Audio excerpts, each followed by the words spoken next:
दांत वाली बहू। रंजना कभी ब्रश नहीं करती थी।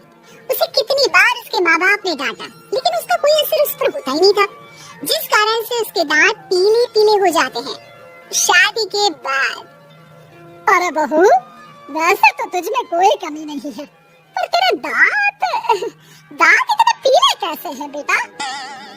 कैसे मतलब? कोई सर्जरी थोड़ी ना कराई है। वो तो क्या नाम में ब्रश नहीं करती थी तो पीले हो गए। क्या करूं? आप कहें तो लाल करवा लूं या फिर काले? यार ये क्या है, क्यों माँ से लड़ रही हो? लड़ रही हो? अरे मैं लड़ रही हूँ या ये बोल रही है कि दांत पीले हैं, पीले। अरे तपस्या थोड़ी ना की है इन्हें पीले करने के लिए, बकायदा ब्रश नहीं किया है 20 साल तक, तब जाकर। कैसी बात कर रही हो? ये उस वक्त तो पीले नहीं थे जब हम लोग तुम्हें देखने आए थे। अरे तब साफ करवा लिया होगा डेंटिस्ट के पास जाकर। अब देखो कैसे पीले पीले लग रहे हैं। रंजना सास की तरफ गुस्से से देखती है। फिर शुरू हो गई पीले पीले पीले। अरे पीले तो तब भी थे जब मेरे हाथ का रसगुल्ला उड़ा उड़ा कर खा रही थी और बोल रही थी, लड़की नहीं गुणों का खजाना दे रहे भाई साहब। अब वो लोग करते भी तो क्या करते, पीले दांत वाली बहू पल्ले पड़ी थी तो झेलना तो था ही। एक दिन कीर्तन में रंजना गाना गा रही थी। अरे कमला बहन, माँ का द्वार आया तो सब शुद्ध कराता है, फिर अपनी बहू को ब्रश भी नहीं कराती तुम। दूर से पीले पीले दांत भक्ति में बाधा उत्पन्न कर रहे हैं। और कोई 2 साल के बच्चे थोड़ी ना लेकर आई हूँ मैं बहू बनाकर। अच्छी खासी लड़की है, अरे कैसे करवाऊं ब्रश? ये तो उसे खुद करना चाहिए ना। अब माँ बाप तो इसके जैसे तैसे निपटा दिए, ये नहीं सोचा कि सास कैसे संभालेगी। सास बहू को लेकर घर आ जाती है, लेकिन सोच लेती है कि अब इसे लेकर कहीं नहीं जाएगी। अगले रोज बहू कहती है, अरे क्या हो गया, मंदिर नहीं जाना क्या? कीर्तन का वक्त हो रहा है। मेरी मधुर वाणी से कान्हा जी जागते हैं और सोते हैं। आप तो जानती है ना उनकी भक्ति में कितना मन लगता है मेरा। वो क्या है ना, तबीयत ठीक नहीं लग रही है मेरी, आराम करूंगी मैं। तबीयत ठीक नहीं लग रही? अभी तो मिथुन के गाने पर नाच रही थी आप, और अब बोल रही है कि तबीयत ठीक नहीं लग रही। अरे भक्ति में मन लगा लो सासू माँ, ऊपर जाना है, क्या मुंह दिखाओगी आप? हाँ? सास को बहू की बात पर गुस्सा आ जाता है। मैं क्या मुंह दिखाऊंगी, इसकी चिंता तो ना कर, समझी? अपने मुंह की चिंता कर, जो ये पीले पीले दांत लेकर हर जगह पहुंच जाती है। पता है लोग कितना मजाक बनाते हैं। ना जी ना, मैं नहीं जाना कहीं तेरे साथ। तो ये बात है, कोई ना, मत जाओ, मैं अपने कमरे में ही बैठकर भक्ति कर लूंगी। ऊपर वाला दांत थोड़ी ना देखता है, मन देखता है, भावना देखता है। और अरे बस बस, तू सब कुछ दिखा, बस ये सफेद चमकदार दांत ना दिखाना किसी को, है? जा यहाँ से। बहू को सास की बात का कोई फर्क नहीं पड़ता, वो तो जैसी थी वैसी ही रह जाती है। सुबह नहाकर किचन में खाना बनाना, फिर खाना खाना, कीर्तन भजन करना और सो जाना। एक दिन, माँ जी मैं सहेली के घर जा रही हूँ, शाम को लेट आऊंगी। हाँ तो जाना, मैंने कौन सा तेरी आरती करनी है घर पर बैठकर। रंजना सहेली के घर जाती है जहाँ वो पार्टी में जाने की तैयारी कर रही होती है। अरे शिखा, कहाँ जाने की तैयारी कर रही है? मैं गलत वक्त पर आ गई क्या? अरे नहीं यार, उल्टा सही वक्त पर आई है। मैंने ये साड़ी और ज्वेलरी निकाली है यार, शाम को इनके ऑफिस की एक पार्टी में जाना है। बताना कैसा लग रहा है ये सब? नहीं यार, इस ड्रेस के साथ तो वो वाली ज्वेलरी अच्छी लगेगी।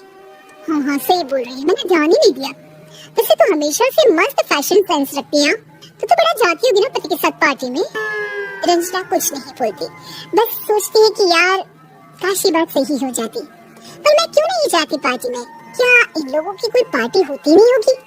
रंजना घर आती है और रात में पति से सवाल करती है, एक बात बताइए, आप मुझे किसी पार्टी में क्यों नहीं ले जाते? क्या आपके यहाँ ऑफिस में पार्टी नहीं होती? पति बेचारा क्या कहता कि दांत पीले हैं तुम्हारे इसलिए। अरे कोई पार्टी होती नहीं हम लोगों के ऑफिस में, तो कहाँ से लेकर जाऊँ? और मार्केट, मॉल, कहीं वीकेंड घूमना, कहीं तो अरे यार सारे हफ्ते में एक छुट्टी मिलती है, तो सोचता हूँ कि आराम ही कर लूँ। क्यों? रंजना मन मार के रह जाती है। पहले कभी सास के साथ मंदिर जाया करती थी, लेकिन वो भी सास ने ले जाना बंद कर दिया। घर बैठी बैठी रंजना बोर हो जाती है। तभी उसे आइडिया आता है और वो बाइक के जाने का सोचती है। सासू माँ, 2 दिनों के लिए मम्मी के घर जा रही हूँ। अच्छा ठीक है, आराम से जा। और हाँ, माँ से कुछ अच्छी आदत सीख कर आना कि कैसे शरीर के हर भाग की तरह दांतों की सफाई भी जरूरी होती है, समझी? शुरू हो गई ना आप? वो लोग आपकी तरह नहीं है कि छोटी छोटी बात का बतंगड़ बना दे। उन लोगों के लिए मैं मायने रखती हूँ, ना कि मेरे पीले पीले दांत। रंजना माँ को बिना बताए उन लोगों को सरप्राइज देती है, लेकिन जैसे ही वो दरवाजे पर पहुँचती है, अंदर देखती है कि घर वाले कहीं जा रहे होते हैं। अब माँ, काश रंजना दीदी के दांतों वाली प्रॉब्लम नहीं होती तो वो भी हम लोगों के साथ चलती ना बुआ जी की बेटी की शादी में। हाँ बेटा, लेकिन अब उसे कौन समझाए कि उसको उसके पीले दांत नहीं दिखते, लेकिन उसके आसपास के लोगों को कितना एम्बैरेसिंग फील कराते हैं। मुझे तो कितनी बार उसके स्कूल की टीचर ने शिकायत की कि उसके साथ कोई लड़की बैठना भी नहीं चाहती, और ना ही कॉलेज में कोई उससे बात करना चाहता था, लेकिन पता नहीं क्यों उसे ये बात समझ में नहीं आती। कोई कमी नहीं है उस लड़की में, बस यही कि दांत पीले हैं। वो तो भला हो जीजाजी और उनकी माँ का, जो दीदी को जैसी है वैसे ही रखा हुआ है। रंजना को अपने घर वालों की बात सुनकर बहुत दुख होता है। वो सोचती है कि वो क्या करे, लेकिन फिर वो सीधा डेंटिस्ट के पास जाती है, अपने दांत चमकाती है और कसम खाती है कि वो रोज ब्रश करेगी। और क्या हो गया? तुम तो 2 दिनों के लिए गई थी ना, पर कोई ना, अच्छा है, चलो आ गई तो। रंजना सास के सामने आकर खड़ी हो जाती है और पूरी स्माइल करती है, उसके चमकदार दांतों को दिखाती हुई। हाँ? चले मंदिर। माँ, मुझे माफ कर दीजिए, मैंने आप लोगों को बहुत एम्बैरेसिंग फील करवाया। मैं आज से रोज ब्रश करूंगी। 5G बहू। सुमित्रा जी का बेटा था अमित और बहू का नाम था अमृता। सुमित्रा जी की बहू की बातें सुनकर ऐसा लगता था कि जैसे वो बहुत इंटेलिजेंट है, क्योंकि उससे कभी भी कोई भी सवाल पूछो फट से जवाब दे देती थी। अरे भाई, उसके जवाब से तो गूगल भी पीछे रह जाता था, और इसलिए कम से कम सुमित्रा जी के घर में तो किसी को भी गूगल की जरूरत ही नहीं पड़ती थी। जब भी घर में कोई बात चलती, कोई कुछ भी कहता, तो अमृता फट से कह देती, ये तो मेरे साथ भी हुआ था, मुझे इसके बारे में सब मालूम है। एक दिन सुमित्रा जी अमित और अपनी बहू अमृता के साथ अमित के बुआ जी, फूफा जी यानी कि मुकेश और उर्मिला जी के यहाँ पर मिलने के लिए गए। अरे बहुत अच्छा किया अमित बेटा, इतने दिनों के बाद आए हो तुम। हाँ सुमित्रा भाभी, कभी तो आ जाया करिए अपने बच्चों को लेकर। आपकी बहू के आने से तो हमारे घर में भी रौनक आ गई है। वो क्या है ना, अमित ऑफिस के काम में बहुत बिजी रहता है, इसलिए उसे तो वक्त ही नहीं मिल पाता। अच्छा, लगता है नौकरी काफी मुश्किल है अमित की। अरे नहीं नहीं फूफा जी, ऐसी कोई बात नहीं है। आप तो जानते हैं ना प्राइवेट जॉब में कितना काम होता है। अरे कोई समझे ना समझे, मुझे तो पता है प्राइवेट नौकरी में इतना काम करना पड़ता है कि इंसान की आफत आ जाती है। लेकिन बेटा, तुमने तो कभी जॉब की ही नहीं, तुम्हें कैसे पता? अरे जॉब नहीं की तो क्या हुआ मम्मी जी, सब जानती हूँ मैं। सबसे पहले ऑफिस में जाओ, वहां पर अपनी एंट्री डालो, उसके बाद दिन भर सिस्टम पर बैठकर काम करो। चारों तरफ कैमरे लगे होते हैं, आप अपनी नजर इधर की उधर नहीं कर सकते। उसके बाद दिन भर बॉस की चिक चिक सुनो, वो अलग से। यही सब होता है, मुझे ना सब पता है। अरे बहू रानी तो काफी इंटेलिजेंट है, हर बात की खबर है इसको। थोड़ी देर बाद, अब देखिए सुमित्रा भाभी, इतने दिनों के बाद आई हैं आप, खाना खाकर ही जाना, ऐसे तो मैं आपको जाने नहीं दूंगी। वैसे बुआ जी, खाने में क्या बनाया है? वो क्या है ना बेटा, आज तुम्हारी बुआ जी की तबीयत थोड़ी ठीक नहीं थी, इसलिए हमने सोचा कि जब तुम लोग यहाँ आ जाओगे तो बाहर से खाना मंगवा लेंगे और साथ में बैठकर खाएंगे। लेकिन बस प्रॉब्लम इतनी सी है कि मुझे बाहर से खाना ऑर्डर करना नहीं आता। सोचा जब अमित आएगा तो उसी को बोल दूंगी। अरे मुझे आता है ना, मैं कर देती हूँ ऑर्डर। बताइए क्या क्या मंगाना है आपको? इटालियन, कॉन्टिनेंटल, इंडियन, पंजाबी, सब पता है मुझे। क्या बात है बहू, क्या घर में भी खाना रोज बाहर से ऑर्डर करती हो? अरे नहीं नहीं नहीं बुआ जी, ऐसी कोई बात नहीं है, बस मुझे ना सब पता है। कोई बात नहीं अमृता, मैं अपने फोन से ऑर्डर कर देता हूँ। अरे क्या बात है, आजकल ऑनलाइन डिलीवरी पर कोई ऑफर नहीं चल रहा है, वरना काफी पैसे बच जाते। कैसी बात करते हैं अमित, मैं कह रही हूँ ना मुझे सब पता है। मुझे एक बहुत अच्छा ऑनलाइन डिलीवरी वाला मालूम है, जहाँ पर 50% ऑफ मिल जाएगा। और आज तो वैसे भी फ्राइडे है ना, फ्राइडे को तो उस पर 50-70% ऑफर मिलता ही मिलता है। अरे क्या बात है, इसके बारे में तो मुझे पता ही नहीं था। अरे बेटा, जिस चीज के बारे में किसी को पता नहीं होता, हमारी बहू को पता होता है। एक काम कर, तू उसी को ऑर्डर करने दे। क्या बात है अमृता बेटा, तुम तो बहुत इंटेलिजेंट हो, सब कुछ जानती हो। कुछ दिनों के बाद सुमित्रा जी की कुछ सहेलियां उनसे मिलने के लिए आती हैं। अरे सुमित्रा बहन कैसी हो? बहू कैसी है तुम्हारी? अरे पूछिए मत, बहुत इंटेलिजेंट है मेरी बहू, सब कुछ जानती है। क्या बात है, बहू के आने के बाद तो औरतें दुखी हो जाती है, लेकिन तुम तो बहुत खुश लग रही हो। वो क्या है ना, मेरी बहू है ही इतनी अच्छी। अरे तो बुलाओ ना, हमारे साथ बैठेगी, बातें करेंगी तो हमें भी अच्छा लगेगा। सुमित्रा जी अमृता को बाहर बुलाती हैं और उसके बाद सब लोग बातें करने लगते हैं। क्या बताऊं, कुछ दिनों से घुटनों में इतना दर्द हो रहा है कि चला भी नहीं जाता। अब बुढ़ापे में तो ये सब चलता ही रहता है, क्या कर सकते हैं। आंटी जी आप योगा करिए, योगा और साथ में ना काले तिल खाया करिए, आपके घुटनों का दर्द भाग जाएगा। लेकिन तुमको ये सब कैसे पता बेटा?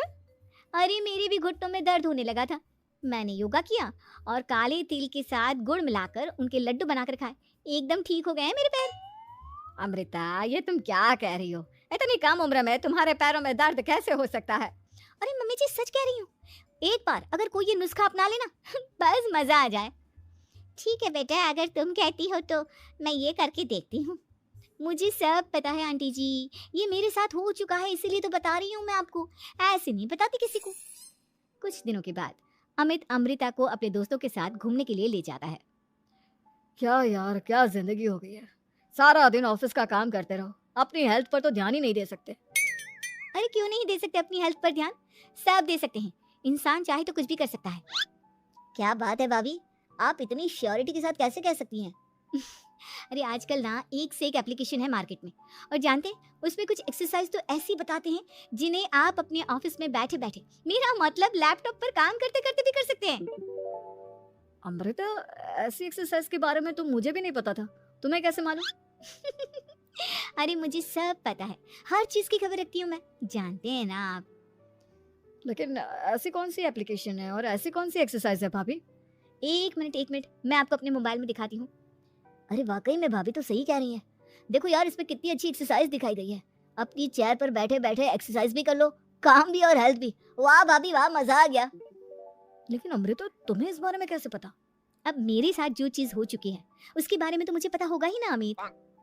मतलब तुम कब ऑफिस में काम करने गई जो तुमने ऑफिस करते करते एक्सरसाइज की? मैं जो किचन में काम करती हूँ अमित, घर के काम, वो किसी ऑफिस के काम से काम है क्या? बस मैं भी वो सब करते करते इनमें से कुछ एक्सरसाइज ट्राई कर लेती हूँ, इसीलिए मुझे सब पता है। सही है यार, तुम तो बहुत इंटेलिजेंट हो। कुछ दिनों के बाद ये क्या है, एक दोस्त ने मेरे साथ एक मजाक किया है लेकिन समझ में ही नहीं आ रहा। अरे बेटा तो अमृता से पूछ लेना, उसके पास कोई ना कोई जवाब जरूर होगा। ठीक कहती है मम्मी जी, मैं सब जानती हूँ। लेकिन अमृता ये थोड़ा मुश्किल है, सोच लो। मेरे लिए कुछ भी मुश्किल नहीं, दुनिया की कोई भी पहेली हो मैं चुटकी में सॉल्व कर लेती हूँ। अच्छा ठीक है, देखो मेरे दोस्त ने मुझे एक खाली पेपर दिया है और कहा है कि इस पर उसने मेरे लिए कुछ मैसेज लिखा है। अब एक बात बताओ यार, खाली पेपर पर जिस पर कुछ भी नहीं लिखा हुआ उसे मैं कैसे पढ़कर बताऊं?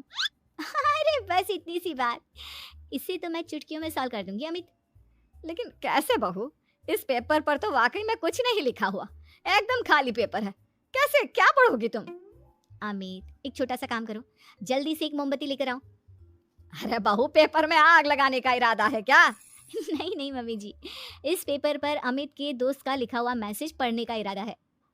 अमित कैंडल लेकर आता है। अब ना बस इस पेपर को धीरे धीरे कैंडल के ऊपर घुमाते रहो, देखना 2 ही मिनट में मैसेज आपकी आंखों के सामने होगा। अच्छा ठीक है, मैं ऐसा करके देखता हूँ। 2 मिनट के बाद अरे वाकई में इस पर तो अक्षर बनने लगे, लेकिन ये हुआ कैसे? और अमृता तुम्हें कैसे पता? बहुत सिंपल है मम्मी जी, अमित के दोस्त ने नींबू के रस से मैसेज लिखकर उसे सुखा दिया।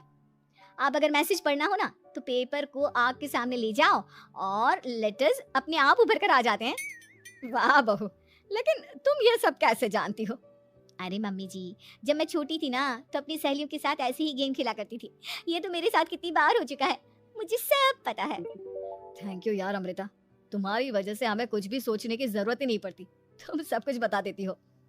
कुछ दिनों के बाद सुमित्रा जी को अमृता के प्रेग्नेंट होने की खुशखबरी मिलती है और सुमित्रा जी अमृता को डॉक्टर के यहाँ लेकर जाती है। देखिए सुमित्रा जी, आपकी बहू की तबीयत बिल्कुल ठीक है, किसी भी तरह की चिंता करने की कोई जरूरत नहीं है, लेकिन हाँ उनको आयरन वाली डाइट खाने की बहुत जरूरत है। ठीक है डॉक्टर साहब, आप बता दीजिए मैं अपनी बहू को क्या क्या खिलाऊं ताकि उसकी तबीयत ठीक रहे और आने वाले बच्चे की भी। अरे मम्मी जी, इसमें डॉक्टर से पूछने की क्या जरूरत है? किशमिश है, अनार है, पालक है, ये सब खाना चाहिए। आयरन का लेवल बिल्कुल बराबर रहता है। अरे वाह, आपकी बहू तो सब कुछ पहले से ही जानती है। ये तो बहुत अच्छी बात है। देखो, आयरन के साथ तुम्हें कैल्शियम भी खाना होगा। जानती हूँ मैं, अगर आयरन की खाली सप्लीमेंट लेते हैं और कैल्शियम नहीं लेते तो बॉडी उसे अच्छे से एब्जॉर्ब नहीं कर पाती। सब पता है मुझे। बहू, ये भी मालूम है? हाँ मम्मी जी, आप तो जानती है ना, मुझे सब पता है। आपकी बहू की बातें सुनकर अच्छा लग रहा है। मुझे ऐसी बहुत कम लड़कियां मिलती हैं जिन्हें इतनी नॉलेज होती है, सारे सवालों के जवाब देती है।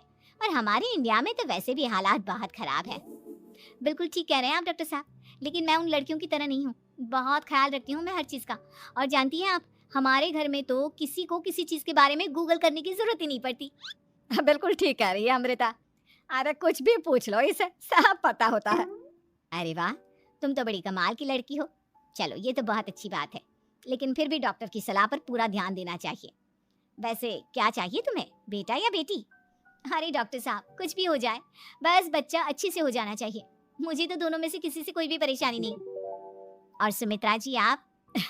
डॉक्टर मैडम, मुझे तो लड़के और लड़की में कभी भेद करने की आदत ही नहीं है। पोता आए या पोती, मेरे लिए तो दोनों एक बराबर है। सुनकर अच्छा लगा। वैसे आप जानती हैं, हमारे यहाँ पर तो लोगों को बड़ी बेचैनी रहती है ये जानने की कि पेट में लड़का है या लड़की। लेकिन विदेशों में ऐसा नहीं होता। हाँ, वहाँ पर तो सब कुछ पहले से ही बता देते हैं ना। ये भी कोई बात हुई भला? लेकिन तुम्हें कैसे पता कि वहां पर सब कुछ पहले ही बता देते हैं? अच्छा, हाँ हाँ, तुम तो सब कुछ पहले से ही जानती हो ना। तुम्हारे साथ तो सब कुछ पहले से ही हो चुका होता है। नहीं मम्मी जी, ये तो मेरे साथ पहली बार हो रहा है, इसलिए मैं ये डायलॉग नहीं बोल सकती। अमृता की बात सुनकर सुमित्रा और डॉक्टर दोनों हंसने लगते हैं। एक शाम प्राची टीवी पर सीरियल देख रही होती है, तभी उसकी सास वहां आती है। अरे सीरियल में तो ऐसे मग्न है जैसे आज रात का खाना पड़ोसी आकर बनाएंगे। मुझे पता ही नहीं था आपने अपने बेटे की शादी पड़ोस में भी की हुई है। हैं? मतलब? मतलब इस घर में सारा काम बहू ही करती है, आप तो सिर्फ खर्राटे मारती हैं। अच्छा जी, फिलहाल तो तुम आराम फरमा रही हो, चलो जाओ, ये मेरे टीवी देखने का समय है। आहा, इसीलिए मुझे भगाया जा रहा है। सॉरी, अब तो बिल्कुल नहीं जाओगी। प्राची की इस बात पर दोनों सास बहू के बीच टीवी रिमोट के पीछे बच्चों जैसी छीना झपटी शुरू हो जाती है, जिसके बीच श्लोक भी काम से घर वापस आ जाता है। हाँ, आज मेरी चूहे बिल्ली की जोड़ी किस बात पर झगड़ रही है? अरे तेरे बीवी मुझे टीवी नहीं देखने दे रही। अरे तुम्हारी मम्मी मुझे खाना बनाने के लिए फोर्स कर रही है। अरे वाह, ऐसे बेतुके रीजन पर तो बच्चे भी झगड़ा नहीं करते। अरे मुझे कुछ मत बोल, सब इसने ही शुरू किया है। हाँ, जैसे आप तो बहुत दूध की धूली है ना। अरे बस, दोनों चुप। प्राची जाओ, खाने की तैयारी करो। और माँ तुम छोड़ो, तुम्हें क्या बोलूं, शांति से अपना सीरियल देखो। मुझे दोबारा लड़ने की आवाज सुनाई नहीं देनी चाहिए। ऐसा बोलकर श्लोक वहाँ से चला जाता है, जिसके पीछे पीछे प्राची भी कुछ न कुछ बड़बड़ाते हुए रसोई में चली जाती है। हाँ, सासू जी को तो कुछ बोलेंगे ही नहीं, बस मुझ पर ही हुक्म चलता है, खाना बनाओ, जैसे मैं इनके घर में खाना बनाने के लिए आई हूँ। इसी तरह शाम बीतती है और रात को श्लोक और प्राची की सास खाना खाकर सोने चले जाते हैं, लेकिन प्राची गुस्से में कुछ खाए बिना काम में ही लगी रहती है। इस घर में किसी को घंटा फिक्र नहीं पड़ता, मैं खाऊं या भूखी रहूं। प्राची कुछ देर के लिए रसोई से बाहर जाती है और जैसे ही वापस आती है तो वहाँ दूध का भरा ग्लास देखकर हैरान रह जाती है। फिक्र पूरी है, बस दिखाना नहीं है। प्राची दूध पीकर सोने चली जाती है और अगली सुबह एक बार फिर सास बहू का कार्टून नेटवर्क स्टार्ट हो जाता है। ये तुमने ही किया है। अरे अजीब जबरदस्ती है, मैं बोल रही हूँ मैंने कुछ नहीं किया। दोनों ने मिलकर पूरे घर को पागल खाना बनाया हुआ है। यहाँ कोई नॉर्मल इंसान तो रह ही नहीं सकता, इसीलिए अब पड़ोसी क्या रिश्तेदार भी घर आने से कतराते हैं। और सुन बेटे, तू भी चंगा, तेरी माँ भी चंगी, तेरी बीवी भी चंगी, रिश्तेदार। हाँ जी, आपको नहीं पता क्या, गंगाधर ही शक्तिमान है, रिश्तेदार ही। हाँ, बस समझ गया। कभी जानवरों जैसे लड़ेंगी तो कभी जुगलबंदी करेंगी। भाई मैं आप दोनों के बीच में नहीं फंसना चाहता। सास सास बहू की इस मनमौजी जोड़ी से परेशान होकर श्लोक अपना सिर खुजलाता वहां से चला जाता है। चलो अब मैं भी कीर्तन में जा रही हूँ। इस पर जैसे ही सास कमरे में अपना पर्स लेने जाती है तो वहां नाश्ते की प्लेट रखी देख मुस्कुराने लगती है और नाश्ता करके घर से बाहर निकलते हुए कुछ पैसे टेबल पर रख जाती है, जिसके कुछ देर बाद सिलेंडर वाला घर आता है। ओ मुरी मैया, मैं सिलेंडर के बारे में तो बिल्कुल भूल ही गई थी। घर खर्च के सारे पैसे भी मम्मी के पास है और श्लोक से बोला तो उल्टा 4 बार सुनाएंगे। प्राची ये सोच ही रही होती है कि अचानक उसका चेहरा चमक उठता है और वो घर में आकर इधर उधर देखने लगती है।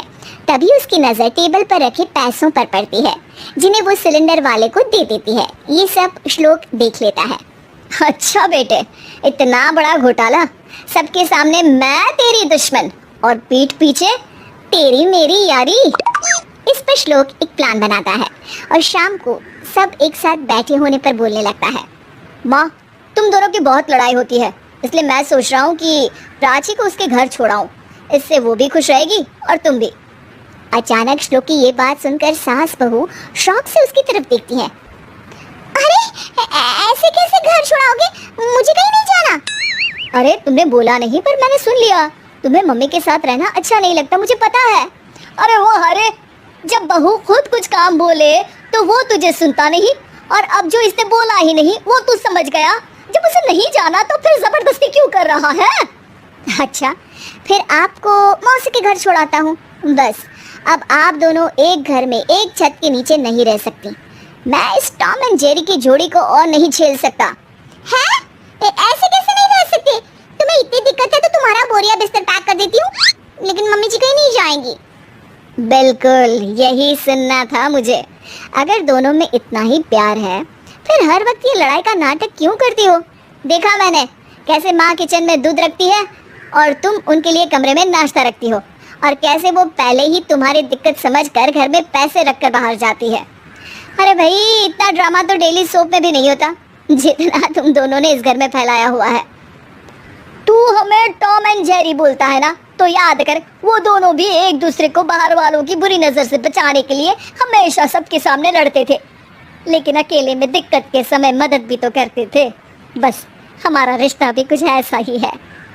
और वैसे भी अगर सास बहू में तू मैं नहीं होती तो दुनिया वालों को कहानियां कैसे मिलेंगी?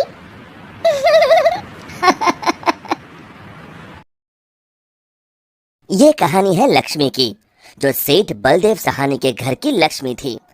लक्ष्मी के 3 भाई थे जो गांव के साहूकार थे। तीनों के तीनों हट्टे कट्टे और तंदुरुस्त थे, और लक्ष्मी अपने तीनों भाइयों की जान थी। जब लक्ष्मी 18 वर्ष की हुई तो सेठ जी ने लक्ष्मी के विवाह के लिए घर में पंडित जी को बुलाया। यजमान, बिटिया की कुंडली जिस युवक से मिल रही है वो एक बहुत ही साधारण परिवार का है। अरे उससे क्या फर्क पड़ता है, हम तो अपनी बेटी को अपने घर ही रखने वाले हैं, हमें तो घर जमाई चाहिए। लेकिन यजमान, मुझे नहीं लगता कि ऐसा कुछ संभव है, ये युवक घर जमाई नहीं बनेगा। तभी सेठ जी की बेटी सेठ जी के पास आई और उनके कानों में कुछ फुसफुसाई। उसकी बातें सुनकर सेठ जी के चेहरे पर मुस्कान आ गई। ठीक है पंडित जी, आप शादी की बात आगे बढ़ाइए। और फिर कुछ महीनों में लक्ष्मी की शादी एक बहुत ही साधारण युवक विमल से हुई। शुरू में दोनों की अच्छी बन रही थी और विमल की माँ सरिता भी बहुत खुश थी। एक दिन सोते वक्त लक्ष्मी ने विमल से बात की। ना इस घर में ढंग का सोफा है, ना गद्देदार पलंग और ना ही टीवी। ए जी, आप मेरे साथ मेरे पापा के घर चलिए ना, वहाँ सब कुछ है। नहीं लक्ष्मी, अब यही तुम्हारा घर है, तुम्हें इसी घर में रहने की आदत डालनी होगी। उस दिन के बाद लक्ष्मी हर छोटी छोटी बातों पे विमल से झगड़ा किया करती। उनके बीच बात इतनी बिगड़ गई कि अब लक्ष्मी कभी बेलन तो कभी बर्तन फेंक फेंक कर विमल को मारती। विमल बेटा, ये क्या है? तुम दोनों ऐसे लड़ क्यों रहे हो? माँ, ये रट लगाए बैठी है कि मैं भी इसके साथ इसके बाप के घर में जाकर रहूं, घर जमाई बनकर। भला मैं ये कैसे कर सकता हूँ? और इसीलिए हमारी रोज अनबन होती है। एक काम कर, तू उसे अच्छे से समझा कि अब यही उसका घर है। अगले दिन फिर से लक्ष्मी विमल को अपने घर चलने के लिए जोर डालने लगी। आप मेरे साथ मेरे घर चलिए। आपको यहाँ गरीबों की तरह जीने की कोई जरूरत नहीं है। मेरे पापा के पास सब कुछ है। मैंने तुम्हें कितनी बार बोला है, मैं घर जमाई नहीं बनना चाहता हूँ। अगर आप खुद से मेरे साथ नहीं चलोगे तो मैं मेरे भाइयों से बोलकर आपको जबरदस्ती यहाँ से उठवा लूंगी। बहू की ये बात सुनकर सरिता को अपने बेटे की चिंता सताने लगी। इसके तीनों भाई तो इतने शक्तिशाली हैं, मेरे बेटे का क्या हाल होगा। ये मैंने क्या कर दिया। इससे अच्छा तो किसी गरीब की बेटी ब्याह लाती, कम से कम कोई आफत तो नहीं आती। अब सिर्फ बाबा जी ही मेरी मदद कर सकते हैं। सरिता बहुत दूर एक बाबा जी के पास गई और उन्हें अपनी पूरी दुख भरी दास्तान बताई। अब आप ही बताइए बाबा जी, मैं अपने बेटे को बचाने के लिए क्या कर सकती हूँ? ये ताकतवर इंसान ऐसे ही होते हैं, हमेशा निर्बलों को दबाना चाहते हैं। अब सिर्फ गुफा में रहने वाली डायन ही तुम्हारी मदद कर सकती है। सिर्फ वही तुम्हें ताकतवर बना सकती है, जिससे तुम अपने बेटे को बचा सकती हो। बाबा जी, मुझे ये डायन कहाँ मिलेगी? वो उत्तरी दिशा में मिलेगी, लेकिन उससे मिलने से तुम्हारे प्राण भी संकट में आ सकते हैं। अपने बेटे की जान बचाने के लिए मैं कुछ भी कर सकती हूँ। सरिता उत्तरी दिशा में निकल पड़ी और गुफा तक पहुँचते पहुँचते उसे रात हो गई। कोई है यहाँ? क्या आज एक इंसान यहाँ खुद चलकर आया है? वो भी मेरा खाना बनने। मैं आपसे मिलने आई हूँ। मिलने? मुझसे? हाँ। वो भी खुद चल के? बताओ बताओ क्या बात है? सरिता ने डायन को अपनी कहानी सुनाई।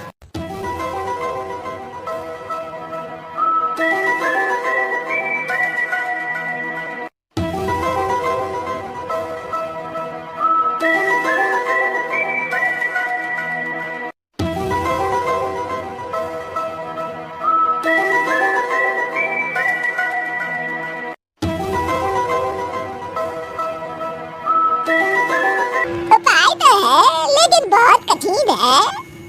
मैं अपने बेटे को बचाने के लिए कुछ भी कर लूंगी। तुम्हें मेरा श्राप अपने ऊपर लेना होगा, जिससे मेरी सारी शक्तियाँ तुम में आ जाएंगी। तब मैं आजाद हो जाऊंगी और तुम डायन बनके यहीं गुफा में रहोगी और ना ही सूरज की रोशनी में निकल सकोगी बाहर, क्योंकि डायन की शक्तियाँ सिर्फ रात को ही काम करती हैं। क्या तुम्हें ये मंजूर है? विमल को बचाने के लिए अगर मुझे डायन भी बनना पड़े तो मंजूर है।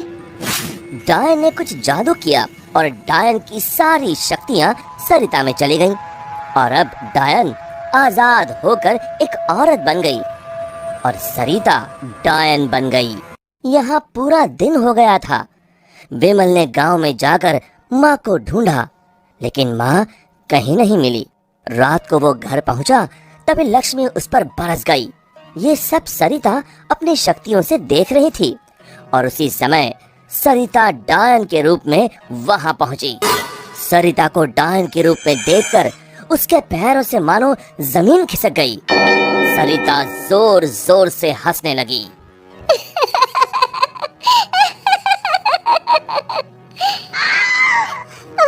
जलाल तू आई बला को टाल तू, हाल तू जलाल तू आई बला को टाल तू, हाल तू जलाल तू आई बला को टाल तू, हाल तू जलाल तू आई बला को टाल तू, हाल तू जलाल तू आई बला को टाल तू। जैसे तैसे रात को लक्ष्मी सो गई और सुबह होते ही अभी अपने भाइयों को बताती हूँ कि आपने मुझे बेलन से मारा। लक्ष्मी दरवाजे से पांव बाहर डाल ही रही थी कि सरिता ने अपने हाथ लंबे कर कर लक्ष्मी के पांव पकड़ लिए। अब तुम इस चौखट के बाहर बिल्कुल नहीं जाओगी। एक बार फिर से लक्ष्मी बेहोश हो गई। अब जब भी लक्ष्मी कुछ बेतुका करने जाती थी, सरिता बीच में आकर अपने बेटे को बचा लेती और बेचारी लक्ष्मी डायन से डरकर घर के कोने में दुबक कर बैठी रहती। आलतू जलालतू आई बला को टाल तू, आलतू जलालतू आई बला को टाल तू, आलतू जलालतू आई बला को टाल तू। विमल दिन रात अपनी माँ को याद करके रोता। तू कहाँ है माँ, कहाँ चली गई मुझे छोड़ के?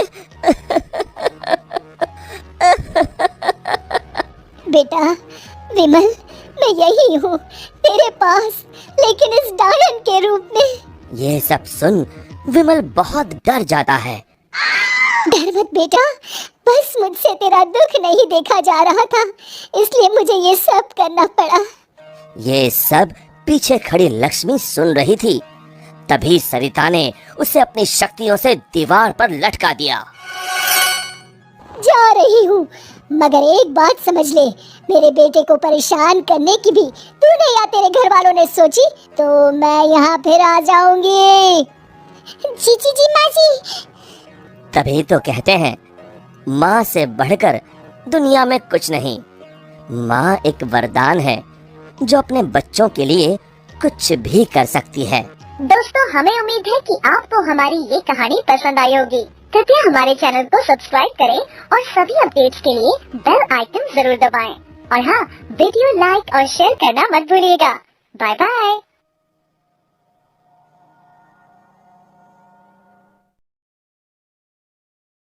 विकास एक बहुत मेहनती और शरीफ लड़का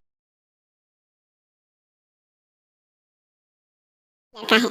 उसकी पत्नी प्रिया और माँ गीता हर समय लड़ती रहती है, लेकिन वो बेचारा ना तो माँ को समझा पाता है और ना ही पत्नी को। उन दोनों की लड़ाई में नुकसान हमेशा विकास का ही होता है। एक दिन विकास थका हारा ऑफिस से घर लौटा। प्रिया, चाय बना दो ना, मैं बहुत थक गया हूँ। अपनी माँ से कह दो बना देंगी, वैसे भी तो दिन भर खाली बैठी रहती है। माँ, आप ही चाय बना दो ना। पत्नी के बोलते ही माँ के पास आ जाता है। तेरी पत्नी के हाथ में मेहंदी लगी है क्या? बोल उसे, वो क्यों नहीं बनाती? आप दोनों से बोलकर ही गलती कर दी मैंने। मैं ही बना लेता हूँ चाय। बस ये बता दो, आप दोनों को पीनी है या नहीं? बेचारा विकास थका हारा ऑफिस से आया और चाय बनाने किचन में घुस गया। चाय बनाते बनाते वो सोचने लगा, क्या किस्मत है मेरी, कोई चाय तक पूछने वाला नहीं। ऑफिस से थके हारे आओ और खुद चाय बनाओ। हे भगवान, ये दोनों कब सुधरेंगी? विकास चाय बनाकर ले आता है। तीनों चाय पीते हैं। चाय पीकर प्रिया ने कहा, चाय तो बहुत अच्छी बनाई है आपने, मजा आ गया। आज बहुत दिनों बाद इतनी अच्छी चाय पी है। हाँ, देख ले, ऐसे बनती है चाय, तेरी तरह नहीं, पानी उबाल कर दे दिया बस। अरे कुछ सीख ले मेरे बेटे से। माँ जी, आप ही सीख लो ना कुछ, आप भी तो ऐसी चाय बनाती हो जैसे काढ़ा बनाती हो। अरे फिर से शुरू हो गई आप दोनों। मैंने चाय आप दोनों की लड़ाई खत्म करने के लिए बनाई थी, लेकिन आप दोनों किसी ना किसी तरह लड़ाई करने के बहाने ढूंढ ही लेती हो। वैसे कल मैं ऑफिस नहीं जा रहा हूँ, इसलिए आप दोनों से हाथ जोड़कर कहता हूँ कि कल घर में मुझे किसी तरह की कोई लड़ाई नहीं चाहिए। विकास ने अपनी पत्नी और माँ को समझा तो दिया, लेकिन ऐसा संभव ही नहीं था कि उन दोनों में किसी बात को लेकर बहस ही ना हो। जैसे ही सुबह विकास की आंख खुली तो घर में जंग हो रही थी, और आज उस जंग का विषय था कपड़े कौन धोएगा। माँ, प्रिया, आप दोनों को कल समझाया था ना कि लड़ाई नहीं लड़नी है। मैं अपने घर में एक दिन चैन से रहना चाहता हूँ, ये बात क्यों नहीं समझ में आती आप दोनों को? अच्छा जी, मैं कहाँ लड़ रही हूँ? आपकी माँ ही हर समय सर पर सवार रहती है। अगर ऐसे ही चलता रहा ना तो मैं घर छोड़ दूंगी। अरे तो चल ही जाना, तुझे रोका किसने है? तेरे जाने से मुझे और मेरे बेटे को थोड़ा चैन तो मिलेगा। और नहीं जा सकती ना तो बता दे, मैं ही ये घर छोड़ देती हूँ। बस करो माँ, अगर ऐसे ही चलता रहा ना तो आप लोगों का पता नहीं, लेकिन मैं ये घर जरूर छोड़ दूंगा। अब ये बताओ, लड़ाई किस बात पर हो रही है? अरे मैं सुबह से किचन में काम कर रही हूँ और अभी तो करके खाने की भी तैयारी करनी है, लेकिन माँ जी मेरे पीछे पड़ी है, कपड़े धो ले, कपड़े धो ले। अरे इतना ही बुरा लग रहा है तो आप खुद धो लो ना। हाँ हाँ धो लेती, तेरी तरह काम चोर नहीं हूँ मैं, लेकिन सुबह से घर की साफ सफाई कर रही हूँ, अब कपड़े नहीं धो सकती। मेरी कमर में वैसे ही दर्द रहता है, कपड़े धोकर अपने लिए और मुसीबत खड़ी नहीं करनी है मुझे। जब माँ और पत्नी का झगड़ा हद से ज्यादा बढ़ गया तो दुखी होकर विकास ने कहा, चुप रहो आप दोनों, चुप रहो, मैं हूं ना, आज मैं कपड़े धोऊंगा। माँ आप घर की सफाई करो और प्रिया जाओ तुम किचन में खाना बनाओ। बेचारा विकास कपड़े धोने चला गया। कपड़े धोते हुए सोचने लगा, क्या दिन आ गए हैं, कपड़े धोने पड़ रहे हैं। अगर मेरे दोस्तों को या ऑफिस में किसी को पता चल गया कि मैं घर पर कपड़े धोता हूँ, मेरी क्या इज्जत रह जाएगी। सोचा था आज ऑफिस की छुट्टी है, आराम करूंगा, लेकिन इस घर में आराम कहाँ। विकास के दिन ऐसे ही बीत रहे थे।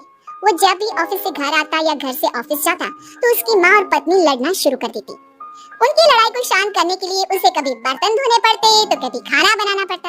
एक दिन विकास ऑफिस में बहुत परेशान बैठा था कि तभी उसका दोस्त शिव उसके पास आया और बोला, क्या हुआ विकास, आज तुम बहुत परेशान लग रहे हो, सब ठीक तो है ना? अरे क्या बताऊं तुझे, क्या करेगा जानकर? बता दे क्या बात है, क्या पता मैं तेरी कोई मदद ही कर दूं।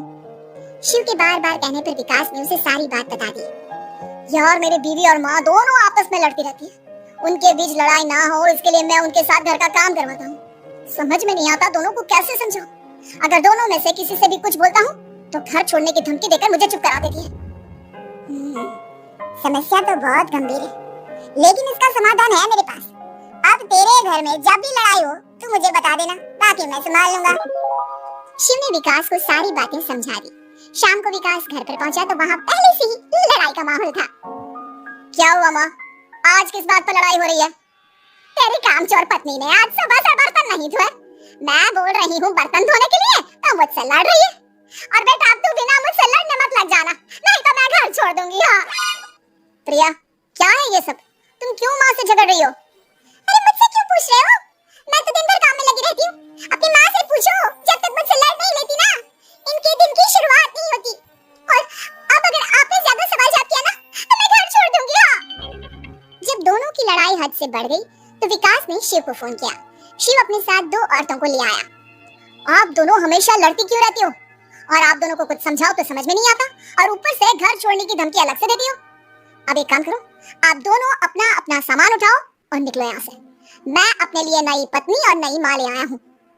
नई माँ और नई पत्नी की बात सुनकर गीता और प्रिया हैरान हो गई। गीता तुरंत बोली, हाय हाय बेटा, नई पत्नी तो लोगों को अक्सर लाते देखा है, लेकिन ये नई माँ कहाँ से ले आया? बेटा मैं ही तेरी माँ हूँ, ओरिजिनल। आपने मुझे इतना बड़ा धोखा दिया, आप दूसरी पत्नी ले आए। आप तो प्यार के बहुत बड़े बड़े दावे करते थे, आज आपने मेरे साथ इतना बड़ा धोखा किया। आप दोनों हर समय लड़ती रहती हैं और दोनों के साथ घर का काम मुझे करना पड़ता है। ऊपर से आप दोनों हर समय घर छोड़ने की धमकी देती रहती हो। और क्या करता मैं, आप दोनों ने मेरे सामने कोई और रास्ता ही नहीं छोड़ा। लेकिन ये दोनों बिल्कुल ऐसी नहीं है, ये दोनों बहुत अच्छी हैं, आपस में कभी नहीं लड़ती और तुम्हारा बहुत ख्याल रखेंगी। अब या तो तुम अपनी पुरानी माँ और पत्नी से बोल दो कि ये घर छोड़कर चली जाए, या फिर तुम ये घर छोड़ दो। तुम अपनी नई पत्नी और नई माँ के साथ मेरे घर में रह सकते हो दोस्त। जब बहुत बोलने के बाद भी गीता और प्रिया घर छोड़ने के लिए तैयार नहीं हुई तो विकास घर छोड़कर जाने लगा। विकास मेरे बच्चे, बुढ़ापे में अपनी माँ को छोड़कर मत जा, मैं तेरे बिना नहीं रह सकती। आज के बाद मैं कभी भी बहू से नहीं लड़ूंगी, मुझे माफ कर दे मेरे बेटे। मुझे भी माफ कर दो, अब मैं कभी भी माँ से या आपसे घर का काम नहीं करवाऊंगी और ना ही मैं लड़ूंगी। सारी बात ठीक है, लेकिन ये जो आप दोनों बात बात पर घर छोड़ने की धमकी देती हो, उसका क्या? प्रिया और गीता एक साथ बोल पड़ती हैं। नहीं नहीं, हम कभी घर छोड़ने की बात नहीं कहेंगे। नहीं नहीं, हम कभी घर छोड़ने की बात नहीं कहेंगे। माँ और पत्नी के इतना रोने पर विकास ने उन्हें माफ कर दिया और शिव उन दोनों औरतों को वहाँ से लेकर चला गया।